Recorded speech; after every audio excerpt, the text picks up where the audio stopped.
समतेच्या सागरातील मंथन भीमात होते, समतेच्या भावनातील चंदन भीमात होते, तालात जीवनाच्या विषमता नाचली ही न्यायाची रागदारी गुंजन भीमात होते।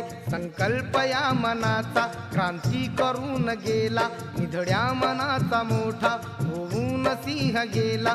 दिपविले कैक ज्ञानी माझ्या धुरंधराने, इतिहास घडविला माझ्या युगंधराने। ती आस नाही केली श्रीमंतीच्या धनाची, फुलविली बाग ऐसी येथे परिश्रमाची। दुःखाला झेलणारा काळाला छेदणारा, गुणवंत पाहिला मी अन्यायी झुंजणारा। विसरून गेला शेवटी जातीयतेची ज्वाला, भीमराव माणसाला माणूस करून गेला।